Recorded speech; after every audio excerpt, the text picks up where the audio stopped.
Olá, sejam todos mais uma vez bem-vindos ao C-Pop, o podcast de cultura pop do Correio do Povo. Eu sou o Carlos Correia e aqui comigo Márcio Gomes. E aí, Márcio, tudo bem? Oi, Carlos, tudo bom?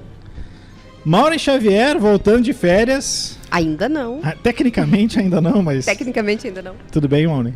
Tudo certo. Por motivos especiais esse retorno. A Maureen é de um certo fã-clube aí que a gente vai falar daqui a pouco.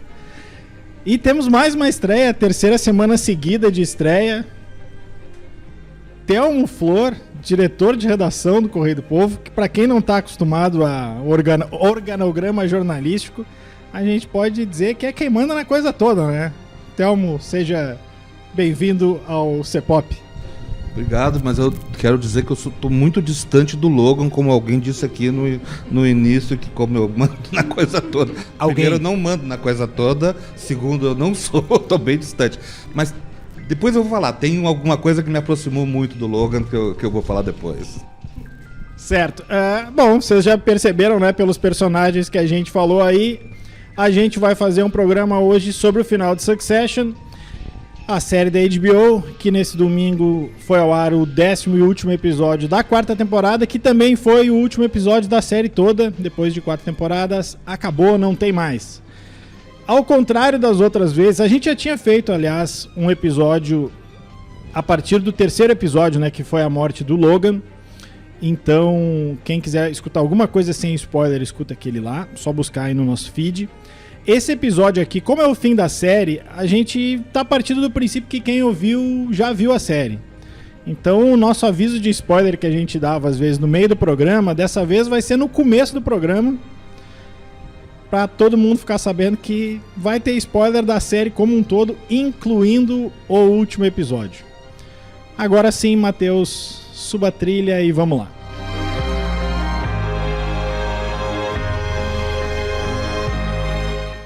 Bom, como sempre a gente começa aí dando as nossas impressões iniciais, o que acharam. Dessa vez a gente não vai falar do episódio nem da temporada, mas acho que dá pra falar da série em si. Ao contrário do Mattson, como nós não somos misóginos, Maureen Xavier pode começar dizendo o que achou aí do último episódio, da série, do pianinho e tudo mais. Pois então, eu confesso que eu demorei um pouquinho para engrenar. Assim, eu fui assistir a primeira temporada, já estava na segunda ou na terceira. E porque eu achava ela cansativa demais. E, enfim. Mas, assim, ela é com certeza, uma das melhores séries produzidas da atualidade, em questão de roteiro, em questão de imagens, em questão de intriga, né? A gente até pode fazer ali quase uma comparação com o Game of Thrones, com a diferença que essa é a vida real mais real. E eu achei que a última temporada ela teve uma virada não, ela teve uma porrada muito no início, o que gerou uma certa dúvida sobre como que seria o desfecho, partindo do pressuposto que ainda faltavam 6 episódios aí para terminar. E eu achei que ela terminou super coerente. Assim, ela pode não ter tido uma grande surpresa no final, como aconteceram em alguns episódios, que tu ficava esperando, porque tu sabia que aquela virada ia ir. Mas ela foi extremamente coerente. Então, eu acho que tá de parabéns, assim. Quem não assistiu, são praticamente 4 temporadas, 10 episódios, 1 hora, mais ou menos, cada um. Então, agora, acho que também tem outras coisas que precisam, né, além do roteiro, mas principalmente das atuações. As atuações de cada um dos personagens, assim, eu li algumas coisas, vi algumas coisas sobre o processo de seleção e de escolha deles, e ficava até estranho de imaginar eles não sendo eles. Tipo assim, fica difícil imaginar outra pessoa, outro ator, ou atriz fazendo aqueles personagens, porque parece que eles são eles, né? Os personagens são eles. E eu acho que tem uma outra coisa, que daí é um gosto pessoal, que é a questão dos bastidores. A questão dos bastidores, para mim, é o melhor. É tu saber que as coisas acontecem, sim, mas tu saber como elas acontecem, o preço delas acontecerem, teve uma pitada a mais. Então, para mim, foi uma grata surpresa a jornada das 4 temporadas. Então, Flor. Olha, eu sou um recém-chegado à série, né? Eu temia Eu não tinha assistido nenhuma das temporadas até agora, até a coisa de 3 meses atrás, porque eu temia que fosse um daqueles novelões americanos, tipo Dallas, né? Quem tem memória e idade para lembrar de Dallas, né? Aquela coisa interminável, né? Quando eu fui seduzido pela ideia de ver a série, quando o Carlos aqui me disse, não, mas a série... Ou a Maureen, foi a Maureen que me disse, né? A série está na última temporada, vai ter um final. Aí eu fui seduzido pela ideia de começar a assistir. E, assim, maratonei as primeiras temporadas, né? E, como quase todos, ficamos ansiosos nos últimos episódios da 4ª temporada, porque aí quando eu terminei de ver todas as 3 primeiras, já andava lá pelo 4º episódio, né? Aqui. Então, eu consegui juntar toda a temporada todas as temporadas em pouquíssimo tempo, né? Mas assim, enfim, não é um novelão, né? Não é um novelão americano, mas tem um caldo suficiente ali para continuar, né? E fazer um spin-off ou alguma coisa, por exemplo, no que se refere especificamente à questão política americana, que a gente adora, né? Que é a das eleições, que ficou sem o resultado ali no último episódio, que era alguma coisa que nos chamava muito a atenção para quem trabalha em redação, né? Aquela relação da redação com a eleição, o seu resultado, que afinal é a expectativa maior normalmente para a gente, profissionalmente, né? Enfim, gostei. Eu acho que o último episódio não foi assim um clímax tão grande como eu imaginava, né? Mas o que deixa de legado para mim, especialmente, né? Eu preciso dizer, então, com relação ao Logan, é que eu descobri alguém que gosta mais de cardigans como eu, né? Cardigan é esse tipo de roupa aqui. Não é a banda. Oi? Não é a banda Cardigans. Não. É esse tipo de roupa aqui, que é um suéter com botões, né? Que eu adoro. E eu vivo à procura do cardigan perfeito, né? E o Logan tinha, a cada episódio, um cardigan perfeito, né? Ele tinha uma variedade. Ele tinha muito dinheiro e vivia em Nova York. Então, ele podia achar para pessoas de um tamanho, digamos assim, avolumado, como é o meu caso, né? Que eu tenho uma dificuldade imensa para achar cardigans. Então, eu fiquei com inveja, mas também vi a realização de um desejo de consumo em um personagem de minissérie. A Esquire fez uma matéria uns tempos atrás com os 10 melhores visuais do Kendall. E eles davam ali as roupas e os preços. E aí tem o boné do Kendall. O boné do Kendall custa $400. Por aí a gente tem uma ideia do que é o resto. Márcio Gomes, vai lá, o que tu achou aí? Antes de qualquer coisa, Carlos, eu quero me valorizar, né, cara? Porque no nosso episódio lá do dia 13 de abril, quando nós comentamos o casamento do Connor, eu fiz essa previsão. Hoje, se eu tivesse que apostar em alguém aqui, quem assumir esse negócio aí é o Tom. E daí eu acertei. Sem querer, eu acertei quem assumiria a Waystar. Vou começar a apostar agora em cartões amarelos do futebol brasileiro, assim, pra ver se eu mantenho o pique. Se tu apostar no Kahneman, a chance de tu ganhar é boa. É grande, mas daí também não requer muita habilidade também, né? Enfim, sobre a série, brincadeiras à parte, eu acho que essa série ela representa muito o que de melhor tem nessa nova safra da televisão norte-americana pós-2009 ali. É uma história bem redondinha e com um final bem condizente com o que ela foi desde o começo, assim, né? Porque muitas vezes a gente tem grandes séries, e a Maureen citou Game of Thrones aqui, que foi uma série muito boa, que muita gente acompanhou e tinha um impacto, acho que nas pessoas até maior que Succession. Só que na última temporada foi tudo muito apressado, assim, e meio que desandou, e a impressão que a gente ficou foi que a série não foi tão boa, assim, apesar das 6 temporadas anteriores, eu acho, 5, 6 temporadas. E Game of Thrones ao contrário, assim, eu acho que ela levou o seu tempo, ela se fechou de uma forma bastante coerente. Se a gente for pensar o Kendall, que é um dos personagens principais da série, a série é quase a ascensão e queda de Kendall, né? Ele termina a série como ele começa, né? Ele começa a série, o primeiro episódio piloto, ele chegando na empresa como alçado ao possível herdeiro da empresa, e depois, no final daquela temporada, ele é praticamente decepado pelo Logan Roy e perde esse cargo, né? E nesse último episódio acontece um pouco isso, em que ele é alçado pelos irmãos a assumir a empresa e depois é traído pela Shiv no conselho ali. Então, é uma série que mostra como as pessoas, talvez uma visão um pouco pessimista, mas eu acho que a ideia da série é essa crítica a esse 1%, assim, né?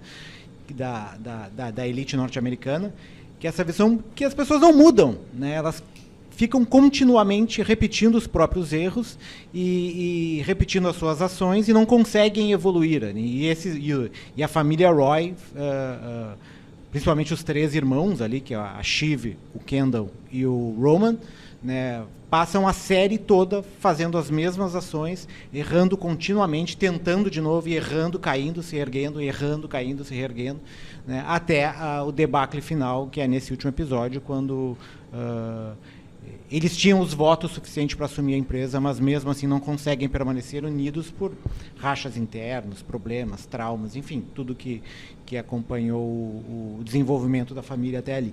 Então, acho que é uma série que se fechou bem. Eu acho que a série, desde o começo dessa temporada, eu acho que meio que dava indícios de que nenhum dos 3 ia assumir a empresa, né? E ela acabou se direcionando para esse sentido, embora a Shiv, por tabela, pode ser que pegue um gostinho ali, né? Mas, enfim, acho que, para não me alongar muito aqui nessa abertura e não esgotar tudo que a gente tem que falar aqui, é uma boa paródia da família Murdoch, Carlos Correia. O Jesse Armstrong, que é o criador, ele reiteradamente diz: não é uma série sobre a família Murdoch, por mais referências que Mas tem boatos existam, que né? no divórcio, depois do Murdoch da Jerry Hall, que foi a modelo, que foi inclusive casada com o Mick Jagger, né? Uma das críticas era que ela estaria passando informações da família para os criadores de Succession. Por trás, como é bem ao estilo do Succession. Cara, pra mim, assim, essa série é a prova de que, se tu junta um texto ótimo com atuações ótimas e uma direção ótima, sai uma série ótima. Não tem como dar erro. E é difícil enumerar dessas frentes qual é a melhor, assim. O texto é muito, muito, muito acima da média. Toda segunda... Apesar dos palavrões. Talvez por causa dos palavrões.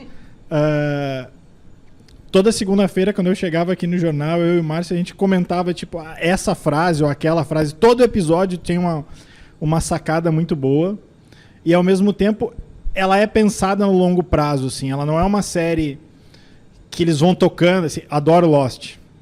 Mas Lost eles iam tocando e vão ver no que dá, assim. Eles não estão todos mortos também, E né? eles também não estão todos mortos. Apesar que no final ali o Kendall, né? Mas, assim, tu vê que existe... Tudo se espelha na série, assim. E acho que essa última temporada... Eu concordo com o Thelma, acho que o último episódio não é... Acho que não é nenhum dos 3 melhores, nem da última temporada. Mas ele é coerente. Ele fecha bem, assim. Não é uma série que precisa de um plot twist no último episódio para ser memorável. E mais do que isso, no segundo episódio, que é o último encontro do Logan com os filhos naquele karaokê maluco lá, karaokê colorido, ele diz uma das melhores frases da temporada, que é: eu amo vocês, mas vocês são todos uns idiotas, né? Vocês não são pessoas sérias. Vocês não são pessoas sérias.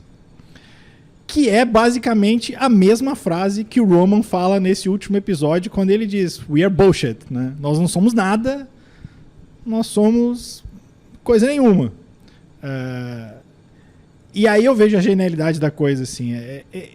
Todos os personagens têm um porquê, todos os arcos estão ali por algum motivo, e as atuações, assim, quase todos eles ganharam já algum prêmio.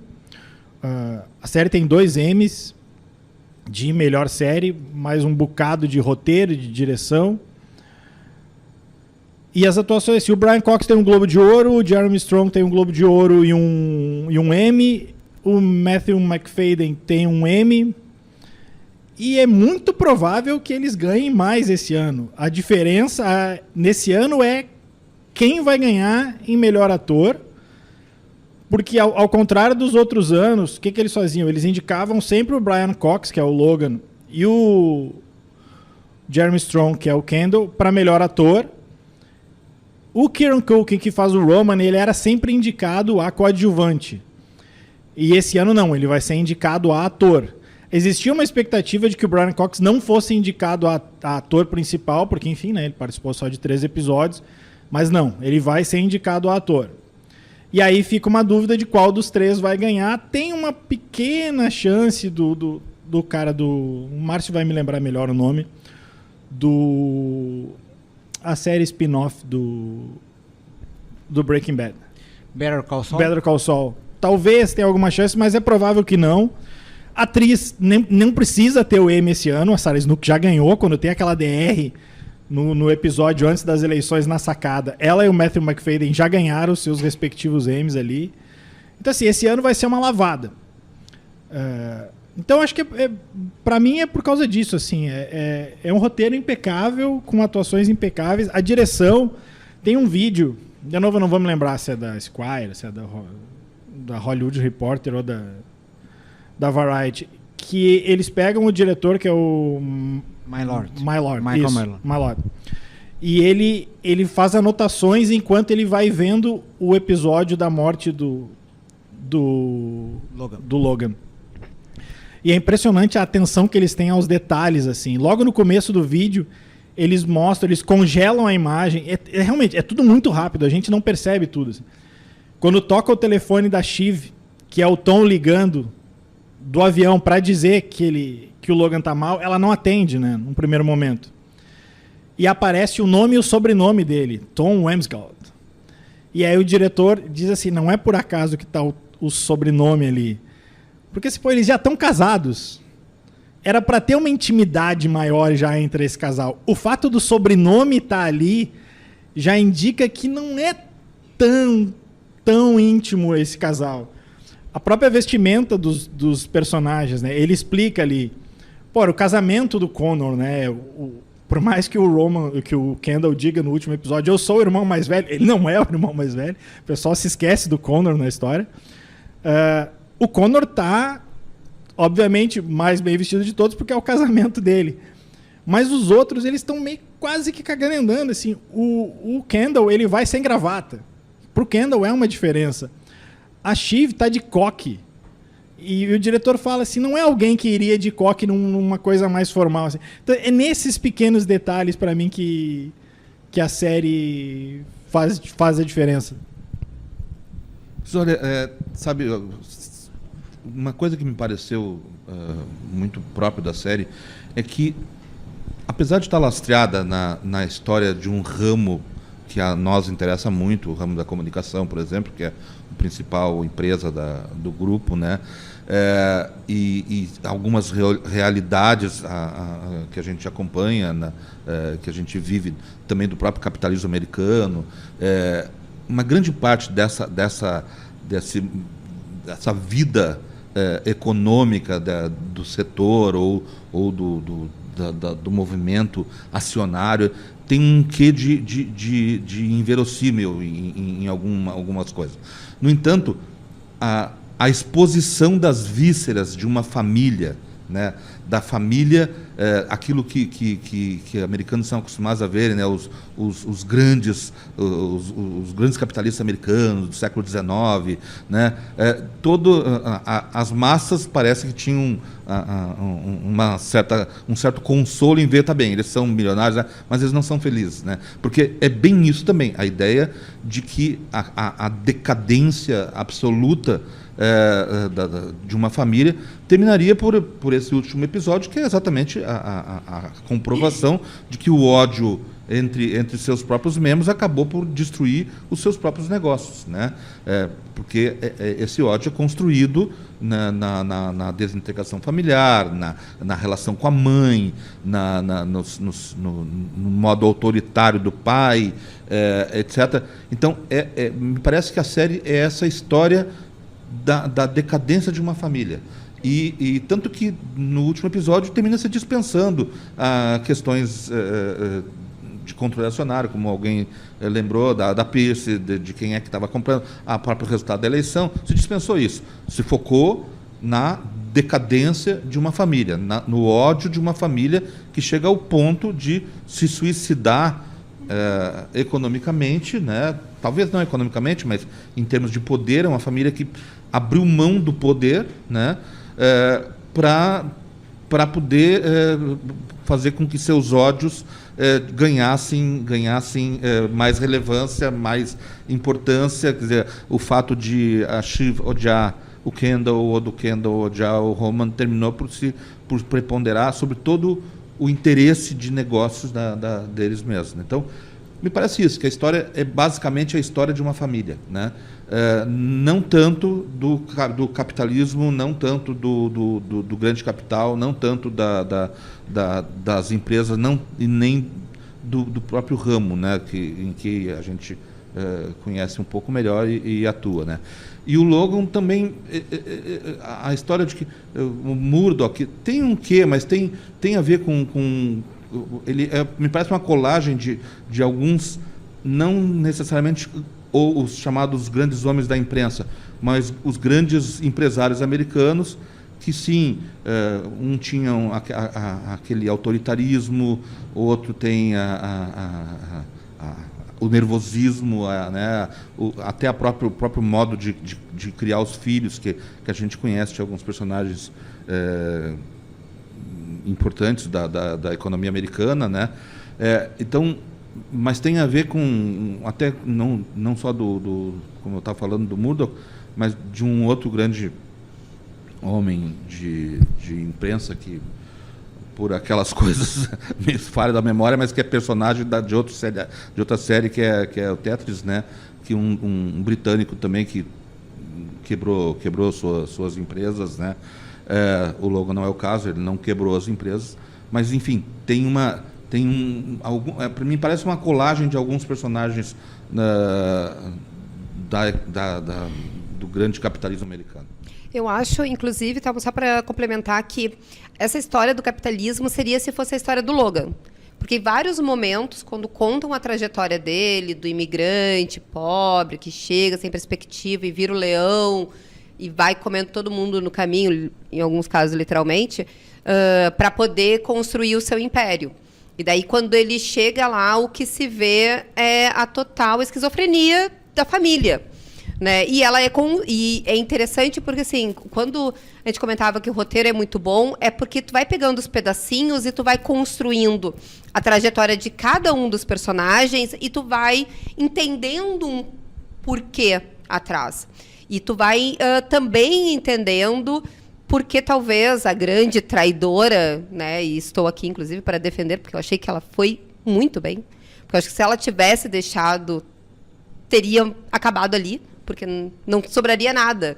Tipo assim, todo o papel que a Shiv teve, ou todo o papel que ela sofreu durante toda a temporada, a própria manipulação do pai, de dizer, vai ser você, e colocá-la sempre em segundo plano, e ela também sempre, e a ponto dela estar trabalhando, e ela foi colocada de lado pelos próprios irmãos no final da temporada, né, ali quando o pai morre. Enfim, mas toda essa construção de cada um dos personagens, ela é muito boa e ela vai sendo largada aos poucos durante a série, durante essas 4 temporadas, que depois, se tu junta todos esses pedacinhos, tu consegue ver o tamanho do buraco.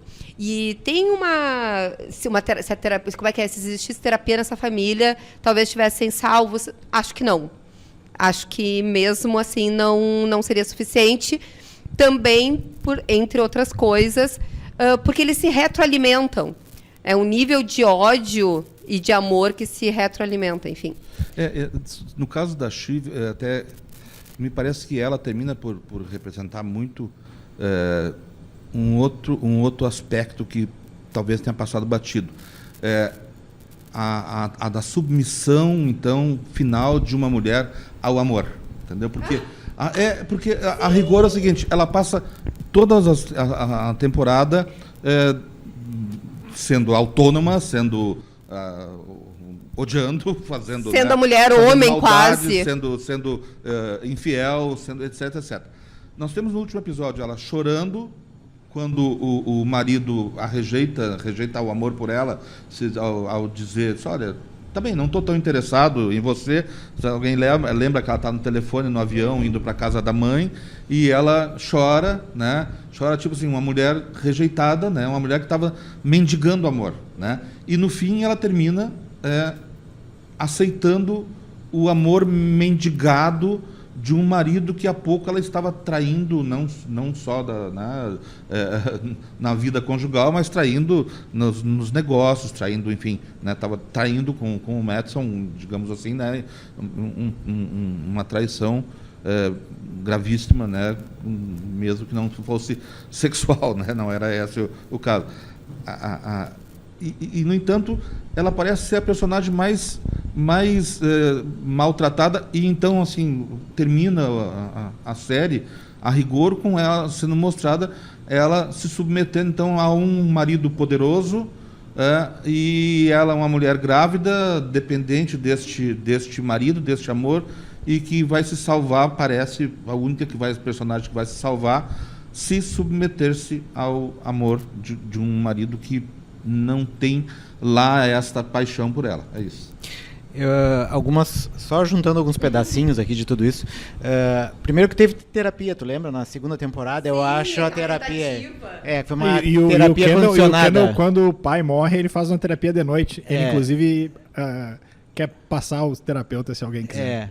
Então, teve terapia, não deu muito certo. Segunda coisa, na questão da Shiv, ela passa sobre um domínio do pai para o domínio dos irmãos, quando eles viram CEOs conjuntos, e escanteiam ela por um domínio do marido. Então, ela fica sempre à margem de toda esse patriarcado ali. Não, ela não consegue, ela tem que se submeter, porque acredito que ela acaba encontrando dos males o menor no Tom, porque afinal de contas ela vai ter um herdeiro para assumir aquela condição, já porque ela está grávida, né? Então E isso é tema da discussão quando os irmãos estão brigando ali, era exatamente quem seria o verdadeiro herdeiro pós os irmãos, né? Então ela pelo menos tem uma linha tirada. E só na última questão, que foi quando o Telmo falou ali na questão da família, de como essa série é sobre a questão da construção da família, da derrocada, da decadência da família Roy, eu acho que é isso também, mas ele é um pouco além, é sobre o nosso fascínio sobre esses personagens, assim, não só sobre os personagens da série, mas sobre esse tipo de personagem, de magnata, de empresário, sobre essas famílias, assim. E quando o Jesse Armstrong, que é o criador da série, coloca na boca dos personagens que nós não somos pessoas sérias, ou como nós não somos nada, na verdade, essa crítica muito irônica de que essas pessoas são pessoas instáveis, né? São pessoas que a gente está colocando o peso do mundo nas costas de cada uma delas. Em cada ação delas pode definir o destino de uma nação, né? No caso, na eleição americana ali. Mas são pessoas muitas vezes completamente desequilibradas e inaptas a lidar para aquele tipo de pressão ali. E é isso que ele está demonstrando em todo esse processo, assim, o quanto a gente coloca o nosso fascínio, a nossa dedicação, a nossa admiração em pessoas que talvez não deveriam receber toda essa responsabilidade, né? E mesmo o Madison, né, que é um amálgama ali de Elon Musk, Jeff Bezos, sei lá quem, né? Essa nova leva de personagens que não são aqueles magnatas do século XIX, século XX, essa nova geração de multimilionários que começa a tomar as rédeas do mundo corporativo, assim. Então é essa crítica a toda essa galera que está no topo do topo, que toma as decisões e que de uma forma ou de outra a gente acaba fascinado, e a forma como a série é filmada também é dessa maneira, assim. A gente vê muitas vezes até em forma de documentário, com aquela câmera tremida, a gente vendo por cima ou de lado. Como se nós fôssemos voyeurs daquele não existe, momento. Assim. E aí o diretor fala, né, nesse vídeo lá que eu e o Márcio já referimos aqui, não existe marcação, ao contrário de muitos filmes e novelas, a gente está acostumado a ver isso. Não existe uma marcação, tu tem que estar aqui nesse ponto. Não. Eles têm um determinado espaço para circular e a câmera acompanha a partir dali. No podcast oficial do Succession, dessa última temporada, desse último episódio, o Kendall Jeremy Strong, né? Jeremy Strong, que é quem interpreta o Kendall, fala que depois que os irmãos têm aquela conversa entre eles ali na sala, era para terminar ali, né? Era para acabar ali. Ele que decide ir de volta até a sala e falar com o Frank lá, dizendo, vamos adiar a reunião e tal. E daí o Frank diz para ele, não, perdeu. E daí, inclusive, teria uma outra frase do Frank, você não tem os votos, você nunca teve. E daí essa parte do nunca teve foi cortada. Mas, tipo, foi uma decisão dele de voltar lá e casar com o esse mesmo podcast eu achei curioso, porque ontem quando eu tava vendo, eu disse, cara, será que eu que tô viajando na batatinha? Porque eu achei que a última cena, eu pensei, esse cara vai se matar, cara. Em algum momento eu pensei isso. Aí eu pensei, não, será que eu tô com pensamentos viajantes aqui? E aí no podcast, a apresentadora pergunta pro Jeremy Strong, assim, eu em algum momento achei que ele fosse pular. E ele conta que eles fizeram aquele take e eles fizeram outro take em que ele vai até a beirada, ele sobe, dando a entender que ele de fato ia pular, e aí o segurança, que era o segurança do pai, tira ele. Mas ele diz assim, não, eu achei melhor a solução que foi que a série encontrou, até porque ele diz para a apresentadora, tu percebeu, tu achou que ele ia pular, assim. Esse sentimento já estava visível ali, cara. Sobre a Shiv, só para não perder ali o que vocês falaram, é curioso, e concordo com tudo que vocês disseram, e ela repete a história da mãe também, né? Que é alguém grávida, casada com um cara que tem muito mais poder, infeliz. E ao longo da história, a mãe falou várias vezes pra ela assim, tu não tem condição, acho que tu não nasceu pra ser mãe. Que é o que torna tão forte aquela DR quando o Tom diz pra ela assim, eu acho que você não pode ser mãe, assim. E no velório, inclusive, ela diz pro Madison que eu vou renegar essa criança, ela não vai nem me ver, eu vou abandonar ela em prol do cargo. E assim, e o Paul no final, o Tom no final das contas, e de novo eu vou me valer do podcast, o Alexander Skarsgård, que é o ator, ele fala, e de novo, são coisas que passam muito rápido pela gente, assim, que eles falam que em determinado momento do funeral, tá a Shiv conversando com o Greg, que é um dos melhores personagens, é uma veia cômica sensacional da série. E o tapão que ele dá na cara do Tom no último episódio é muito bom. E eles comentam, o Greg tá comentando com a Shiv que o Tom não vem, o Tom ficou na empresa. E aquilo ali talvez pro Madison tenha sido um sinal do tipo assim, esse é o cara que trabalha. Esse é o cara que enquanto tá todo mundo aqui, ele é leal, ele é um imenso puxa-saco. E o puxa-saco ganhou, que também, né? A gente sabe que às vezes é assim. Mas ele ganhou no final das contas. E para puxar uma outra coisa que eu queria comentar um pouco com vocês, que a gente falou lá quando a gente fez o episódio em cima da morte do Logan, que era assim, querendo ou não, se tinha um receio, porque ele era o grande norte da série. E se tinha um receio de que sem o Logan talvez a série não tivesse o mesmo impacto. Eu pessoalmente acho que não, acho que a série continuou tendo. Muito porque ele não estava ali, mas ele estava. E acho que tem uma cena emblemática no último episódio, que é quando eles voltam para a empresa e o Kendall fica naquela assim, olha a cadeira vazia, e aí sento ou não sento? A cadeira às vezes tem umas cadeiras que não é bom sentar. Ainda mais se tu não ganhou. Ainda mais que é véspera de eleição. Ainda mais que era véspera de eleição ali. Mas assim, a cadeira vazia era o Logan ali. O Logan morreu e não apareceu nos últimos 7 episódios, fora as cenas deles na TV e tal. Mas ele estava ali o tempo todo, né? Tá, só rapidinho, porque senão eu vou me esquecer de todas as coisas, mas pontualmente. Todo mundo pensa na história do Kendall ali no final e não precisa dele caminhando para lugar nenhum. Porque ele já tinha dado demonstração em praticamente uma bem efetiva. Em cada uma das últimas das 4 temporadas tem uma cena. Sempre com água. Sempre com água, mas assim, cada uma das temporadas tem uma cena de um quase ou de uma tentativa.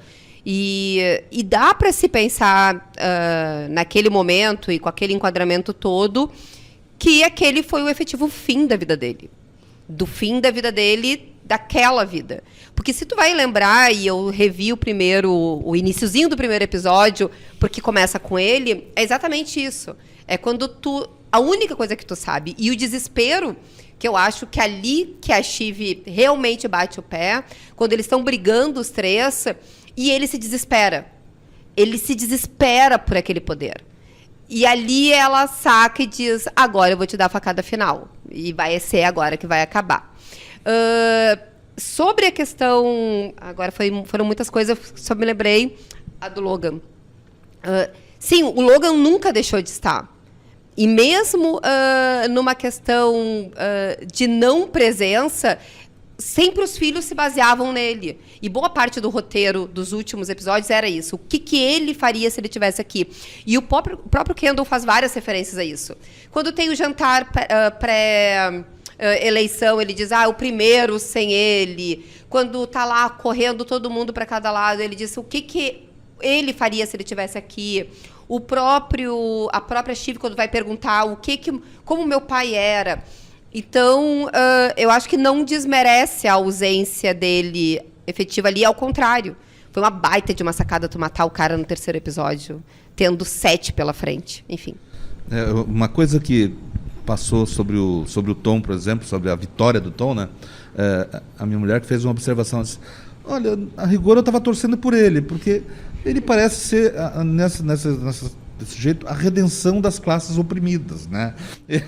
A internet pirou ontem à noite com isso. De alguma forma era o cara que...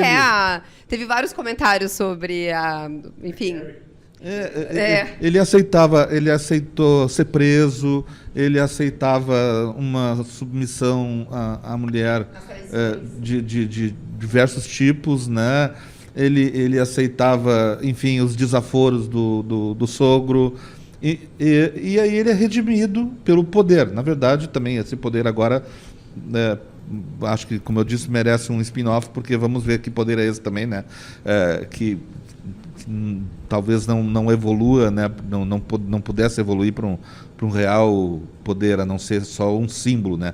Mas, de alguma maneira, ele é um personagem que redime um grupo enorme de pessoas que passa, né, a série toda tentando achar um lugarzinho ao sol e brigando e lutando por isso, né? Enquanto que o topo está brigando pelo poder, eles estão brigando pela sobrevivência, né? O Tom é isso, né? O Tom é o cara que está brigando para sobreviver e é premiado no final com o poder, né?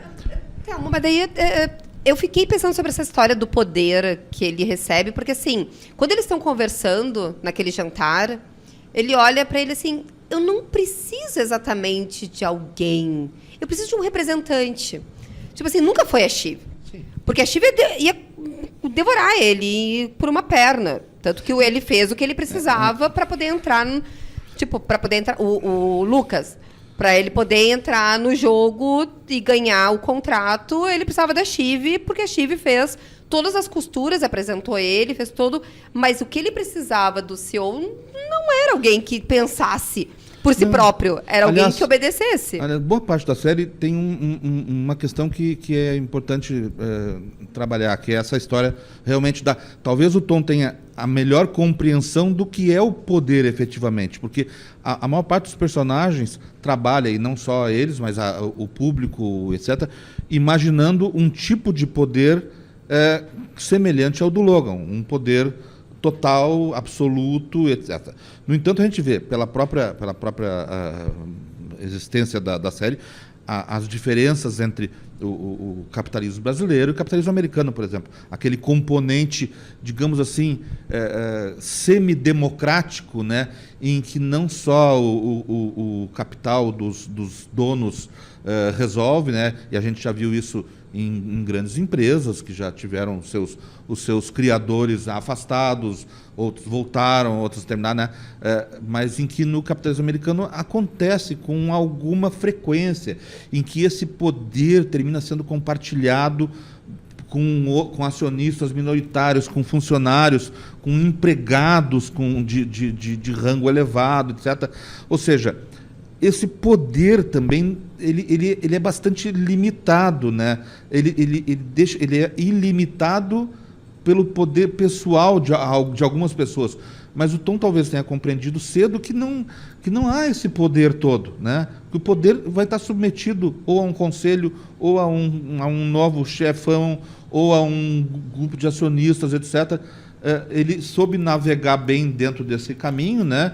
E a grande questão dele era o poder dentro da relação conjugal, né? Que parece que vira de jogo a partir do momento em que a Shiv, então, me parece que a série mostra isso, né, trabalha essa ideia de uma mulher fortíssima, dura, né, implacável, e que começa a chorar quando fica grávida, né? Me pareceu que ela não chora, não me recordo ela ter chorado antes da gravidez, né? Aí, quando ela fica grávida, ela, de vez em quando, tem alguns esmorecimentos, mesmo que, ao se aproximar dos últimos episódios, ela continuasse sendo implacável, estava negociando com o Madison no último episódio, ainda de forma, né, bastante dura, né, fria, a própria relação familiar, né, com os irmãos, mas com o marido também, ela estava negociando, né? Mas, ao mesmo tempo, ela estava... O personagem parece que se esgarçava, né? Parece que sofria, começava a sofrer por este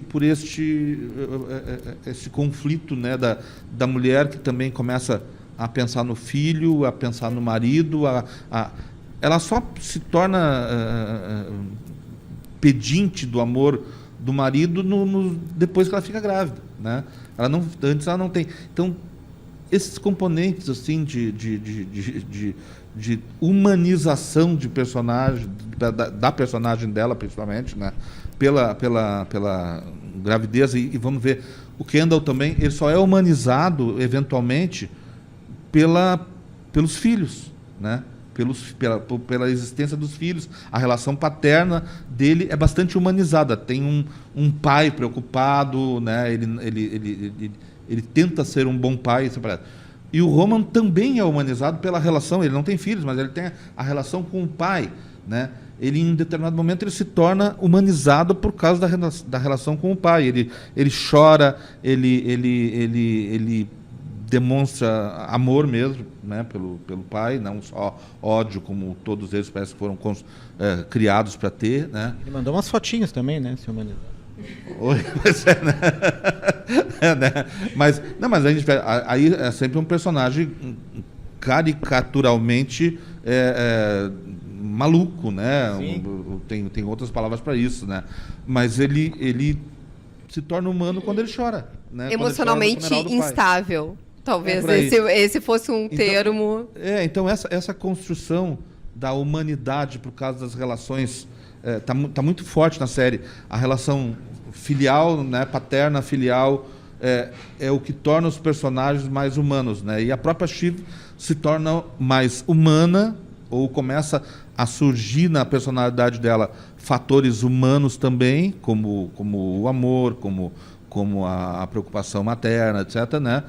Somente a partir da gravidez. Até então ela é uma pessoa tentando achar o seu lugar ao sol, é isso. Eu tenho uma tese que eu tive na hora e depois eu, pensando mais, corroborei ainda mais a minha tese. Que é o seguinte, eu acho que essa série ela não larga nenhuma informação por acaso.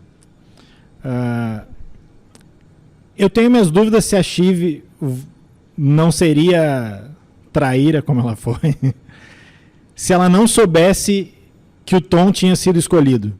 Por que eu digo isso? Porque eu não sei se ela não hesitou no momento final, ali no 6-6, e justamente pensou no filho. Do tipo assim, bom, eu tô quebrada, mas o meu marido, ou seja lá o que for, tá garantido. Para eu garantir não, né? Porque de todos ali mesmo, quem se quebrou vai continuar milionário. Mas assim, ela tinha, o pai da criança estava muito mais estabelecido. Então, daqui a pouco, o voto dela a favor dele era a favor da criança também. Se não, eu acho que essa gravidez ia ficar meio solta na história. Assim. Ela tinha sido usada aqui e ali, mas eu acho que ela faz mais sentido. Para mim, faz mais sentido ela ter votado pensando não só nessa relação maluca entre os irmãos ali, mas também foi uma coisa materna da parte dela, assim. E aí, completando só, fazendo uma curvinha só, primeiro eu tô impressionado, a gente tá com 44 minutos, a gente ainda não citou Rei Lear nem Shakespeare, né? Que ela é uma série toda shakespeariana, por mais que ela tenha momentos ótimos que são, como diz o diretor do episódio, anti-shakespeariano, que é a morte do Logan, em que eles isolam. É mais humana e impossível aquela morte, porque eles botam o cara no ar enquanto os filhos estão no bar. Não tem como tu ficar mais isolado e mais como é hoje em dia isso, tudo pelo celular. Mas ela é toda uma série, um drama shakespeariano. E aquele momento de genuína felicidade dos três na cozinha e ali tomando banho de mar de noite. E eu só olhava o relógio e pensava assim, tá muito feliz e tem meia hora ainda. Tipo assim, vai ser um lomba abaixo daqui pra frente. Mas tem algumas curiosidades, algumas ponderações bem rapidinho sobre essa questão materna, ou esse... no que pra mim foi um dos melhores episódios da série inteira, que foi o episódio da eleição, porque mostra exatamente o que é uma cobertura, ou como estava sendo, e algumas decisões que são difíceis. E quando ela está batendo o pé com os irmãos sobre não decidir quem seria o eleito, o veículo não decidir quem seria o eleito, ela diz que, tipo, tem que pensar nos meus filhos. E é o que dá um pouquinho de dúvida pro Kendall, que diz, eu tenho que pensar nos meus filhos, sendo que a filha dele tinha sido agredida na rua por causa do pai. E o outro ponto, a fins de curiosidade, que eu achei sensacional, que é essa cena dos três irmãos comendo e fazendo uma alimentação, digamos, bem duvidosa, foi a última cena gravada, efetivamente, entre os três juntos. Né? E daí tu corta para a cena que vem depois, a mudança da ordem dos fatores, né? Então, eu imagino que para eles, como atores, deve ter sido exorcizante, talvez, até ter gravado aquela cena feliz depois de ter gravado o final verdadeiro, né?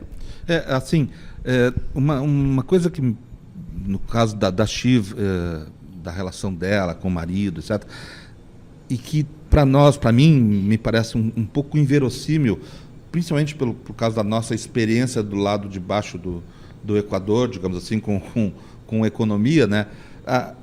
A gente não parece estar esquecendo de que aqueles três continuarão bilionários. Pelo contrário, o negócio da venda era muito bom para eles em termos de poder econômico, né? Eles deixam de ter um poder de controle da empresa que, pelo visto, já ia acontecer naturalmente, mas o dinheiro continua com eles, ou seja, a Shiv continua sendo a patroa do Tom. O Tom é um empregado, né? Ela vai continuar sendo muito rica, bilionária. Ele é um empregado dela, inclusive, né? Mas a série termina por transferir de forma, e aí que eu acho que fica um quê de submissão da mulher por amor, entendeu? A ideia de que, bom, agora ela vai aceitar a migalha que recebe do marido, porque ele é o poderoso. Sim e não, né? Ele é poderoso em termos, a gente já falou disso, né? O poder dele é muito limitado, né? E o dinheiro é dela, né? Se é o dinheiro que transfere o poder, no caso, né? Que pra gente aqui parece muito natural, o dinheiro dá o poder. Lá nos Estados Unidos até funciona um pouco diferente, mas também o dinheiro é que dá poder, é por isso que estão lá no topo, né? Eles vão continuar bilionaríssimos, poderíamos dizer, né? Com muito dinheiro, né? E talvez, inclusive, se tornem mais bilionários se caírem fora do negócio, né? Então é isso. O dinheiro eles sempre tiveram, né? Então, para eles não é necessariamente uma novidade. Assim, a questão ali era a disputa pela aprovação, porque a vitória da empresa ela seria uma vitória na aprovação do pai, né? Que é o que todos eles buscavam. Então, assim, tipo, eu venci, eu fui o eleito, o coroado pelo Logan, assim, né? Que é o que todos eles ficam em algum momento dizendo, meu pai disse isso porque eu seria. Na verdade, assumir a empresa é ser aprovado pelo pai. É a aprovação que, no fundo, eles nunca tiveram, assim, pelo menos... Aquele episódio do risco, lembra? Aquela cena, uma ceninha que virou uma polêmica, que é se o... Sublinhado ou riscado. Exato. Se ele tinha sublinhado, se ele tinha riscado. Aquilo era prova. E aquela discussão que gera entre os irmãos é bem isso que E tá o mais falando. legal é que nunca saberemos se foi sublinhado ou riscado. Porque ele jogou o tempo todo. E é por isso que essa série é tão fascinante, assim. Porque a gente acaba... Não digo torcendo, mas se identificando e se importando com pessoas totalmente desprezíveis, né? Todos eles, em algum momento, foram extremamente... A gente já tá falando da Shiv, né? A Shiv, que em tese é a minha menos pior dos três, mas a Shiv é uma que convence uma das testemunhas lá do caso de assédio no cruzeiro a não testemunhar. Tanto é que depois o Kendall entra e bota a música do Nirvana, Rape Me. Então, assim, ela é extremamente sacana também, né? Deixa eu aproveitar, Márcio, e vamos fazer um quadro rápido. O meu malvado favorito da série. Começa aí. Quem é o mais Quem é o teu malvado favorito? Malvado favorito? Eu acredito que o Logan, né? Todos eles são o que são por causa do Logan. O teu personagem favorito da série. Não precisa ser o mais malvado. Quem é o ser o mais malvado. Todos eles são malvados. Tá. Qual é o teu favorito? Eu simpatizo muito com o Greg, porque é engraçado, né? Como tu disse, é o alívio cômico, né? Tanto ele quanto o nosso amigo Tom ali são os capachos que são muito engraçados. Os dois juntos eram muito engraçados, assim. E ele se estapeando ali, eu acho que são os dois capachos se batendo dentro do banheiro ali, um batendo no outro, porque os dois sentem raiva de si mesmo. Legal que o Greg mas no banheiro? Hã? Quando o Tom chama ele assim, mas no banheiro. No banheiro, mas eu acho que de todos os personagens, eu acho que o mais completo ali é o Kendall mesmo. É o cara que... Tu vê todas as falhas, assim, toda a construção de quem deveria assumir, quem tenta inúmeras vezes e não consegue, chega perto, acho que no podcast eles falam da questão do Ícaro, né? Chega perto de tocar o sol umas 3 vezes, assim, e ele é ceifado em cada uma delas, assim. Então ele, pra mim, é o cara mais... Telmo, quem é o seu malvado favorito? Não, o malvado favorito, eu acho que todos enxergam no Logan o malvado favorito, mas o personagem favorito para mim, na verdade, são os personagens, aqueles quase sem nome da redação, exceto um que é aquele sujeito que eu não consigo... O cara que acaba com o... sabe, dentro do olho. Que tá avaliando as bocas de urna na eleição americana, que eu lembrei que, graças a Deus, praticamente nos livramos das bocas de urnas aqui no Brasil, que era um fator de angústia para jornalistas, porque nós tínhamos terminava a eleição e aí vinha a boca de urna, em que aconteceram erros fenomenais aqui em Porto Alegre, especialmente, né? Tivemos casos de emissoras, de jornais que anunciaram candidatos vitoriosos com base na boca de urna e que depois não deu certo, né? E hoje praticamente ninguém mais dá bola para a boca de urna em eleição no Brasil. Mas aquela pressão sobre a redação para que diga o resultado de uma vez, né?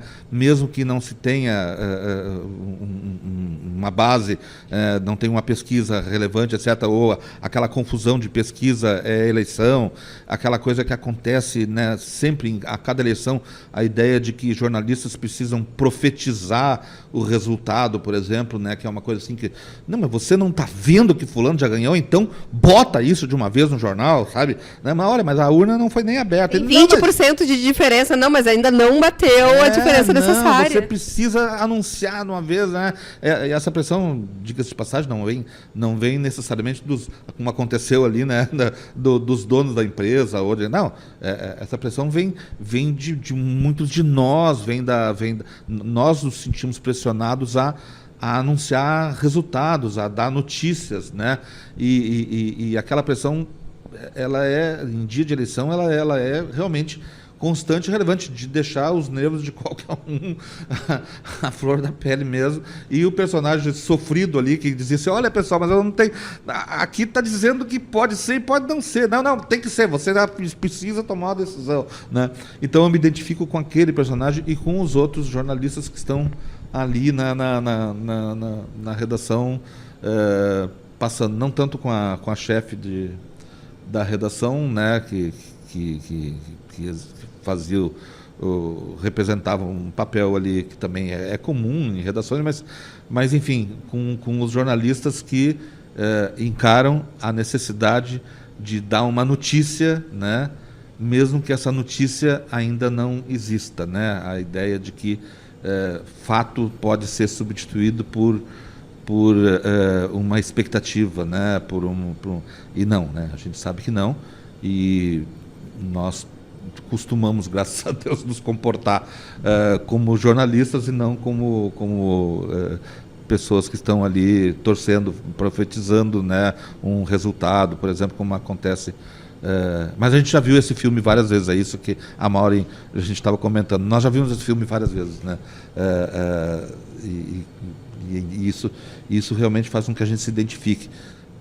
Não necessariamente com os personagens que comandam ou que obedecem, mas com as situações de angústia, de nervosismo, de pressão do tempo, a pressão que eu falava é especialmente essa, a pressão do tempo, né?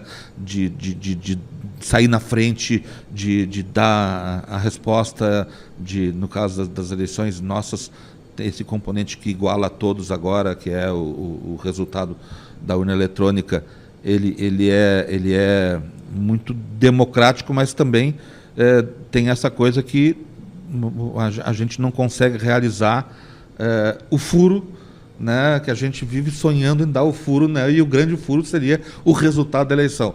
Isso aí não é mais possível, né, a gente tem que compartilhar com todos os jornalistas do país e enfim, todas as pessoas que estão acompanhando, né, o resultado do TSE, mas que já foi um fator de angústia enorme, né, nas redações, e continua de alguma forma. Maureen, quem é a sua malvada favorita e por que a Chif? Pois é. Quando eu comecei a assistir a série, eu fiquei meio fascinada pelo Kendall, principalmente ali pela aquela situação emocional dele meio instável, assim. Mas, nossa, eu sou... Meio tu tá sendo bondosa, né? Porque, assim, tem uma coisa que vocês falaram e que a gente fica pensando... dá para fazer uma série só sobre isso, que é exatamente o peso em cima de pessoas que são réis mortais. Só que eles só conhecem aquela realidade. Eles só conhecem a realidade na qual o jogo é deles e é eles que jogam. Então, se tu pensar em todas as coisas que estão para ser decididas e que estão na mão deles, isso fica bem. Só que no início eu achava que, nossa, ele não é tão palavrão. Só que a Shiv foi a grande surpresa, eu acho, de como ela começa fora e como ela é colocada dentro do jogo, porque ela nunca escondeu o que ela gostaria, mas ela tinha a vida dela fora. Ela não tinha nada a ver com aquilo. E ela conseguia fazer as leituras muito bem do jogo. Ela é muito inteligente, ela é muito fria, ela conseguia ver. Só que, ao mesmo tempo, tudo isso, para mim, era aquela versão de uma mulher que está dentro de um jogo masculino e que ela precisa tentar se encontrar dentro desse jogo. E essa faz parte do sofrimento dela, boa parte da série, olhando como a série como inteira. Começando pelo dia do casamento, que deveria ser um dia feliz, e que ela não está feliz. Tipo assim, né? A gente já deveria saber que todo episódio que tem um casamento no título em uma série da HBO não vai acabar bem, né? Isso sim, isso com certeza, né? Game of Thrones que já tinha Game deixado, of Thrones já tinha lançado essa antes. Mas assim, ela passa e ela vai se transformando e todos os demônios que ela tem, ela ainda joga com ele mais limpo. O demônio que ela tem com a mãe dela, ou com o marido, ou como ela vai transformando, ou como ela quer ser reconhecida a qualquer preço, mesmo que eles sigam ferrando a vida dela na ausência de um termo maior para esse horário. Para mim, ela é minha malvada favorita. Eu sou time Shiv. E, por sinal, eu adorei que ela ferrou tudo. Porque, assim, ia ser tão patético se ela dissesse, sim, vamos dar a coroa para o irmão. Não, eu realmente gostei e fiquei feliz. Eu gosto, como o Márcio, eu acho que o Kendall talvez seja o melhor personagem ali. Mas eu gosto como os três irmãos são... A gente também sempre esquece do Connor, né? Mas enfim, os três principais... O Willa esquece do Connor, que dirá, gente. Aliás, não, a gente passou rápido pelo quarto... Pelo quarto ou sala, entre aspas, erótico que estava sendo construído, né? Porque o Connor ia para a Eslovênia e ela ia ficar, e eles estavam montando ali, eles dão a entender, eles dizem, né, que o cara pode não ganhar o olhar da Willa, assim, tipo, putz. Putz, vou ter que ficar com esse cara. Não, o que eu ia dizer, assim, como os três são personagens complexos, sabe? Nenhum é só uma coisa, assim. E eu gostei como essa última temporada tratou o Roman como mais do que o pervertido maldoso, assim. O arco dele eu achei muito... Assim, eu acho que todos estão muito bem, mas entrando na discussão do Emmy, tipo, eu acho que esse ano, para melhor ator, eu acho que o mais justo era ele levar, mais até do que o Jeremy Strong, assim. Porque, cara, ele manda bem demais. Aquela cena dele despencando no funeral, ele que tinha dito que não, já tinha sofrido porque ele tinha feito um pré-luto. E aí ele cai na real na hora do funeral. Que pré-luto que nada, velho. E assim como o Greg, eu acho que as melhores frases são a dele. É que nem eu fiz o pré-rebaixamento ano passado e não adiantou nada. Eu tô me preparando esse ano. Só para antes da gente encerrar, esse episódio a gente não vai ter dica, porque a nossa dica é vejam Succession, escute o podcast Succession, veja de novo. Só um ponto que eu não queria deixar de citar, que é a música dessa série, que ela é tão importante quanto, assim, não só o tema, que é do Nicholas Britell, o nome do cara, que é o pianinho ali, o dedilhado, e há um tempo eu vi um vídeo dele explicando, e é aquelas coisas assim que tava ali o tempo todo, eu nunca tinha me dado conta. A gente tem essa noção do piano ali e das cordas, né? Mas ele faz uma junção, e aí tu pega o personagem do Kendall, acho que no primeiro episódio, quando ele tá chegando, ele tá ouvindo música. Beastie Boys. Ele tá ouvindo rap. Beastie Boys. Isso. E ao longo da série ele vai escutar Jay-Z. Tem a maravilhosa cena do L to the OG, que ele faz o rap pro pai, que é uma das melhores cenas. Um dos filhos do Murdoch é empresário de rap, viu? Não, mas é só referência. É só coincidência. É easter egg. É o fato de que na música ela tem essa parte clássica, mas tô falando do tema de abertura, toda a base é uma base de hip hop, cara. Quando eu vi ele explicando, é tipo assim, na minha cabeça, assim. Porque tu não se toca que ele conseguiu fazer toda uma junção, assim. E cara, a trilha dessa série é algo perfeito, as variações que eles fazem, o clima que eles conseguem construir é realmente sensacional. O Márcio me sugeriu, para encerrar, que a gente perguntasse se ela vai entrar finalizada agora. Talvez seja... Não ia dizer que talvez seja cedo, mas não. Se ela vai conseguir um lugar no panteão assim das melhores. Sempre que a gente vê uma lista das melhores séries, estão ali Família Soprano, The Wire, Breaking Bad ultimamente, né?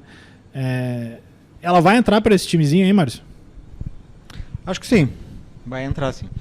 A maneira como ela se encerrou e como ela foi curta também, não foi uma série bem planejada, não foi aquela série que se estende, tu vai enrolando e tu vai criando situações para manter o interesse das pessoas que não estavam no planejamento inicial e tal, a gente já viu tantas vezes acontecer, né? Nessa série não, acho que não, ela foi bem conduzida, eu acho que sim, ela é uma das... Não sei se é top 5, pode ser, mas pode ser top 7, top 8, mas eu acho que ela entrou no panteão aí das principais séries da HBO, sem dúvida, e de todos os tempos, acredito que sim também. Olha, eu não realmente é difícil em cima do último episódio, da gente ainda, do impacto, digamos assim, né? Mas eu realmente não vejo como ela fique entre as top 3. Talvez entre as top 5, pode ser, né? Mas para mim está longe de ser a melhor série da história, né? Mas tem algumas coisas que bem relevantes que eu acho que ainda vale a pena destacar, né? Um olhar especial, por exemplo, para as personagens femininas da série, né? A série é corajosa por fazer até algumas caricaturas, mas que tem um quê de não pega leve com quase ninguém, né? Pouquíssimos personagens femininos são só pessoas, por exemplo, que são boas, entre aspas, né? A mãe daquele rapaz que é morto pelo Kendall, uma funcionária a Jerry, né, da empresa, né? Mas a Guerra não é uma pessoa boa. E a mãe, por exemplo, a mãe deles é a bruxa má em pessoa, né? É a bruxa má moderna, né? Mas não só ela, como eu disse, a Shiv, por exemplo, é a personagem mais sofrida da série por essa conflito entre a mulher de negócios e a mãe né, a mulher que ama, a mulher que é mãe. Esses conflitos estão muito presentes nessa personagem. Enquanto que a mãe dela, por exemplo, já resolveu esse conflito há muito tempo. Ela é má e pronto, né? Ela um pouco se importa. Por sinal, que sensacional aquela cena do velório, quando ela pega a atual amante do Logan, sim, chama a ex-esposa com a ex-amante e diz, essa aqui a esposa sensacional. Do Logan também, a esposa do Logan também é uma personagem extremamente dúbia também, que joga com amor, com sexo, com maldades, com dinheiro, com o filho, enfim. As personagens femininas são bem complexas, mas me parece que, exceto a Shiv, elas passam quase batidas na série. Realmente, a série ela está muito fixada no Logan e nos irmãos ali, né? Mas a Shiv representa, portanto, o universo feminino dentro da relevância da série, assim. Mas acho que merece ser olhadas as personagens femininas, porque tem algumas ali que rendem, como eu diria, até um spin-off, né? Então, por exemplo, a mãe renderia um filme de bruxa má, né? Tá por aí. Eu vou dizer, eu sei que a gente está impactado ainda pelo final da série, porque, enfim, bombardeio e tal, mas eu acho que se a gente tirar alguns elementos da série, pegando, né, e tirar alguns elementos, por exemplo, o que eles realmente estão negociando, o que sobra é uma crise familiar, vista pelos bastidores. A gente, como espectador, a gente é tipo a abelha que está tendo o prestígio de assistir tudo no seu viés. Eu acho que isso garante à série uma temporalidade muito grande. E que eu acho que, principalmente de série de drama, coloca ela num patamar contínuo. Eu acho que ela não vai envelhecer rapidamente. Eu acho que ela não vai se perder, porque o que a gente quer saber não é quem é que está comprando quem. O porquê que está comprando quem. Tem toda uma discussão que a gente passou batido, inclusive, aqui, né? Que é toda a crise das empresas de mídia internacionalmente, como elas estão sendo devoradas, né, por startups que surgem com números fictícios que são alterados todos os dias. A gente nem entrou nesse patamar. Porque, na verdade, ele é a nuvenzinha do lado. O que importa são as relações familiares. E, para uma série de drama, eu fiquei tentando pensar qual outra série recente tinha tido um impacto desses. E daí, assim, eu acho que tu acerta, Márcio, quando pensa que 4 temporadas, 10 episódios, tá tudo ali, não tem nada sobrando demais, apenas algumas coisas que ficaram pelo caminho, mas, assim, não tem muita coisa sobrando. Então, mesmo para quem não assistiu nada até agora, consegue sentar, matar ela em pouco tempo e daqui a pouco rever, né? Também não é aquela série que tu revê um episódio e se sente satisfeito, porque tu precisa ter muita bagagem no entorno. Então, mas sim, eu acho que ela fica fácil entre as melhores, principalmente dos últimos tempos, no meio de tanta coisa mediana que anda sendo feita, para não usar outro termo. Eu também tendo a achar que sim, até porque é uma série que tu vê de novo os episódios e cada vez que tu vê e pensa, ela tende a crescer, assim, tu tu vai vendo outro aspecto. E eu vou me basear na The Wire, que é uma das séries aí, que é sempre a primeira ou segunda. Eu acho Succession melhor que The Wire. Eu não vi Breaking Bad, porque eu parei na segunda e não... Eu tenho que em algum momento eu tenho que ver. Também não. Mas eu nunca me empolgou tanto. Família Soprano eu tenho que ver ainda. É só Sopranos, tá? Não é Família Soprano, não é que nem Família do Sopranos, Soprano. A melhor de todos os tempos, no meu coraçãozinho, sempre vai ser The Office, mas aí é outra parada, bem mais bobinha. Acho que aí só pra completar, não vai pro Letterboxd do C-Pop, porque o Letterboxd é só filmes ou séries de uma temporada só. Mas como a gente tem o hábito, às vezes a gente esquece, mas a gente tem o hábito aqui agora de dar cotação de 0 a 5 estrelinhas. A Maura fez uma cara de putz, não estava preparada para isso, então começa tu mesmo, Maura. De 0 a 5 estrelinhas. Pode dar meio, porque esses dias... Eu dou 5 sem problemas, que assim, pode ser uma crítica ou podem estar sendo algumas escolhas equivocadas da minha parte, mas realmente tem muita coisa mediana hoje no mercado, então eu realmente gostei de deliciar a série, gostei das paisagens, da fotografia, do roteiro, da atuação deles, então. Conta para os nossos ouvintes que tu sentou no banquinho do Kendall. Eu sei que tu quer falar sobre isso. A cena final do Kendall, ela é filmada, aquele pôr do sol que ele está vendo, na Praça Battery, que é em Nova York, perto de Wall Street, é onde todo mundo, quando vai visitar a Estátua da Liberdade, né, entra ali e fica na filinha, esperando para entrar, onde tem aqueles banquinhos onde o Kendall estava sentado. Eu tirei uma foto ali, mas não naquele banquinho, no banquinho de trás, há 2 semanas atrás. Então, sim, foi interessante aquela imagem. Márcio, quantas estrelas? Não sei se o Márcio sentou no banquinho, mas o Kendall entrou na fila para sentar no banquinho. Quantas estrelinhas, Márcio? É que eu acho que foi depois do horário, daí tava... Mas eu imagino que deve ter sido, porque ali é um lugar mega movimentado, é um parque aberto, e daí tu fica pensando assim, aquele final de tarde ali é um final de tarde... E é bonito dessa cena porque é o ocaso, né? Não, e assim, tá totalmente vazio, porque a imagem começa com uma cena panorâmica, ali onde tem a estátua dos imigrantes e tal. E aquilo ali é um parque aberto, com um monte de pessoas passando. Então, imagino o que deve ter sido aquela filmagem só para pegar aquele take que diz tudo, né? Aqui seria o Kendall no Parque Marinha, é isso? Vocês estão querendo me convencer? Kendall na Orla. Kendall na Orla. Kendall na Orla. Kendall na Orla. Eu dou 4,5. 4 estrelinhas e meia. Tiro um meia por alguma coisinha aqui ou ali. Mas dou 4 estrelinhas e meia. E já que tá todo mundo falando mal de séries, vejam Barry. Sei que ninguém vê Barry, vejam Barry. Olha, eu dou 4 por causa das pontas soltas que eu acho que ficaram, né? Eu queria saber o resultado da eleição, eu queria saber como é que ficou a Pierce, enfim, para mim tem ponta solta demais. Mas agora tá lembrando, merecia alguma coisa a mais por causa das imagens de Nova York. As imagens de Nova York, que é uma cidade que eu conheci há pouco tempo, são sensacionais. Mas ali, o Battery Park ali, eu fui para visitar a Estátua da Liberdade e aguardei eu cheguei antes e fiquei num café, fui tomar um café antes. E era vazio, assim, era de manhã, e me chamou a atenção que um lugar tão relevante fosse vazio, mas é também talvez vazio pela amplitude dele, né?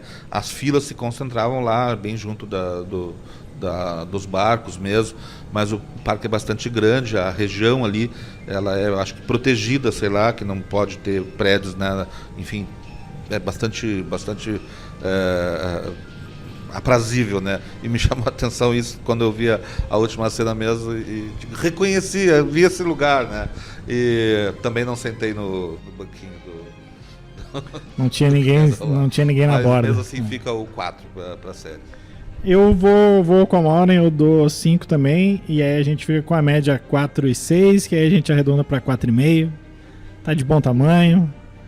A gente se alongou aqui, mas Succession vale. A gente então fica por aqui agradecendo a presença do Thelmo e da Maureen. Voltem sempre. A Maureen já está convocada essa semana para voltar para falar de Ted Lasso. E era isso, né? Agradecendo também a edição do Matheus Santos. A gente vai ficando por aqui. Um abraço e tchau.